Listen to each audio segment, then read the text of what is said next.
Оксана Файст.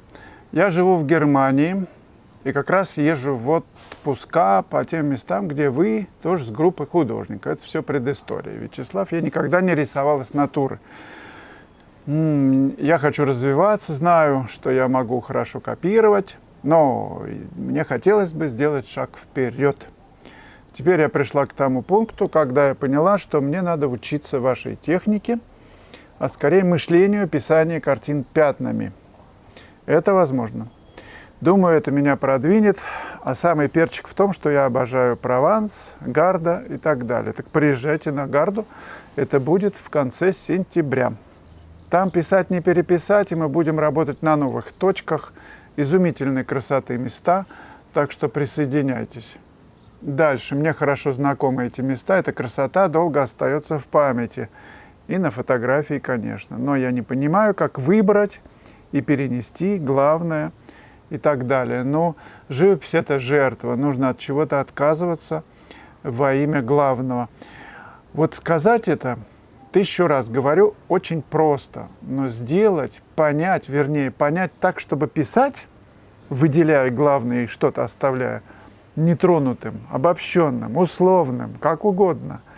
Ну вот как фотоаппарат на длинном фокусе. Вы фокусируетесь на точку, например, да, а остальное не в фокусе.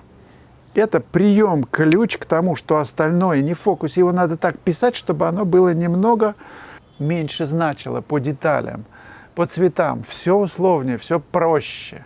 Сочетание простоты и нагрузки в живописи, на мой взгляд, это прям 90% успеха, если это сделано, если это так мыслит художник. Большинство, я не знаю, сколько я знаю художников, не мыслят так вообще.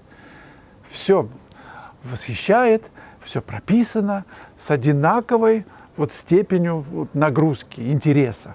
Но нельзя на столе, если я 100 раз приводил пример, поставленное блюдо, одновременно все это съесть. Мы выбираем что-то, от остального отказываемся. Естественно, и все. Может быть, достаточно этого. Я к тому, что живые классы очень помогают продвинуться в понимании. Ну а дальше вы самостоятельно опять забываете, опять нужен пинок. Есть, кстати, онлайн-школа, и сейчас там проходит новый набор в группу на курс «Морской пейзаж». Давайте туда, в конце концов, с обратной связью же курс. Так что посмотрите на сайте, сейчас можно посмотреть первый урок и, в общем-то, узнать об этом курсе. Он из 5 уроков. Да, еще, друзья, в Москве сейчас проходит выставка, причем обновленная, еще там добавлена моя работа, значимая для меня, «Бокал Мартини» называется. И она проходит в арт-пространстве «Коробка», так что заезжайте. И еще должен сказать, что 14 и 15 сентября будет класс в Москве. 1 класс натюрморт, 1 класс портрет, 1 день. Суббота натюрморт, воскресенье портрет. Я на сайте размещу информацию подробную о нем, месте дислокации, стоимости, что нужно с собой брать. Все материалы, как правило, с собой, мольберты там есть. Так что вы себе сделаете пометку об этом классе, и я буду набирать группу. Две группы, на натюрморт и портрет. Можно вместе. Что касается мышления пятнами, да, все на самом деле просто гениальное, сложно сделать. Смотрите, картинка. Есть небо, это кусок. Есть рубашка, 2-й кусок. Есть тело, 3-й кусок. Есть там вокруг меня дали, 4-й. 5-й еще там потемнее, посветлее. И все это потом разрабатываете, в нюансах, в деталях. Смотрите, что именно разрабатывать. А по теплохолодности тоже нужно поймать, что темнее, что светлее. И мыслить все время этими большими кусками. Опять, просто сказать, сложно сделать. Будем заниматься на живых классах и в онлайн-уроках. Маргарита Пасмор. Может быть, имеет смысл разобрать одну из картин Коровина, например, ту, что показано в этом ролике, по всем пятнам и нюансам, в качестве примера, как смотреть и учиться на шедеврах мировой живописи, раз уж идет такой спор. Тема теплохолодности самое интересное, самое живописное. Маргарита, дорогая, не получится. Нужен мотив. Ну вот, если вы найдете картину, из которой писалась эта картина, да еще в цвете. Потому что мы в разборе должны на что-то опираться. Не просто так, так придумал художник, там тепло, там холодно. Опора – это природа. Но я не видел картин, то есть мотивов фотографических, да, вот прям хорошо сделанных, в цвете, с которых писал Коровин. Если у кого-то есть, дайте, пожалуйста, и мотив, фото, и работу. Разберем, конечно. Поэтому-то в своих уроках я разбираю на своих мотивах, на своих работах. Там есть мотивы, там есть фотографии этих мотивов, и видео есть, и есть то, что я пишу. Проще всего. Напомню, что набирается еще группа в Армению. Там новые маршруты, новые интересные места. Это будет в октябре, в середине. Присоединяйтесь к группе, набор уже идет.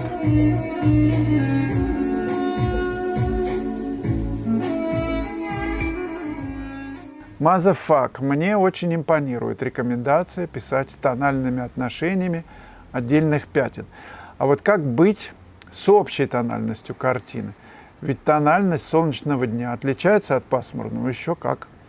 Тем более от вечернего или ночного по определению. Абсолютно точно. Тон белого грунта, как крайний светлый камертон, пугает и создает трудности при подборе верного тона первого и последующих пятен по тону, так как на белом тон может казаться слишком темным. На темной имприматуре этот же тон может казаться светлым. Вот и непонятно, от чего отталкиваться, чтобы выдержать общую тональность картины. Или не надо об этом заботиться. По-разному. Мазафак. Один и тот же мотив, вот этот, который вы сейчас видите, можно передать с разной степенью насыщенности, с разной контрастностью тонов. Можно взять самый темный какой-то кусок и не делать его темным, а делать так сероватеньким. И от него отталкиваться в сторону света. Тогда будет все бледненько-бледненько, но главное же выдержать вот эти вот тональные связи. Они будут собраны, но будут очень близки. А можно в полную силу контрастности брать и насыщенности. В любом случае вы идете степ-бай-степ, взяли темный кусок, какой вы хотите, вот какой сейчас вот по настроению, по тону, да, и от него берете, шагаете в самый светлый. От темного до светлого появляется, некий там рейндж, как он называется, вот этот промежуток, в который вы укладываете остальные тональности.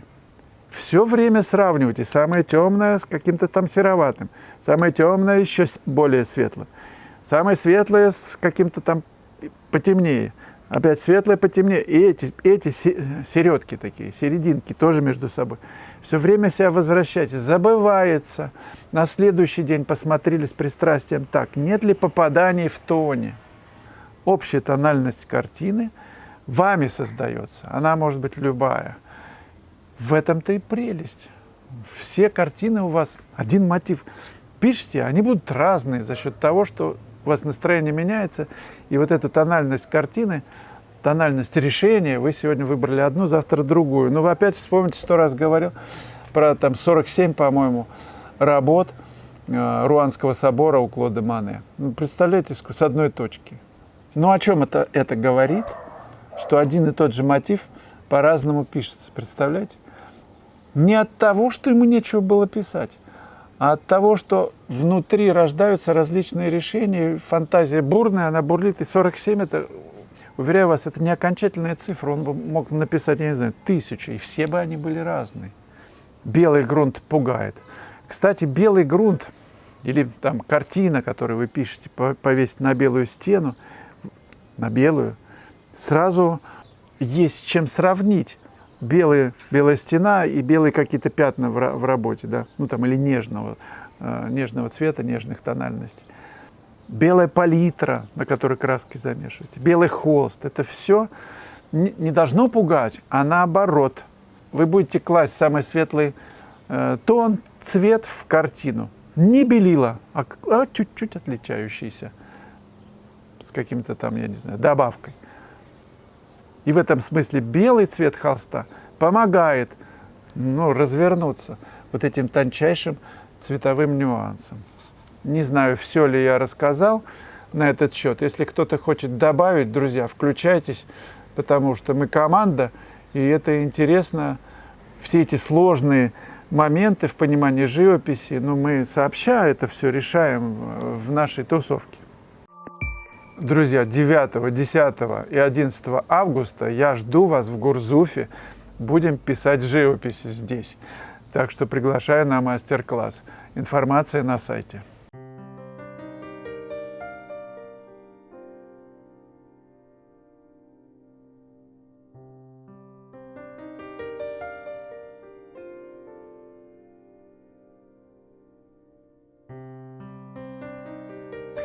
Друзья, не забывайте о своей работе, отмечаться в журнале, задавайте вопросы, комментируйте. Ну, если нравится, так ставьте кнопку «Нравится», нажимайте иногда, всегда нажимайте. Это важно для меня, ну, для развития канала. Хочу предложить вам еще одно кино посмотреть сейчас. Там тоже, пожалуйста, выполните свою работу. Называется «Безграничные ощущения художника». Ну, пока.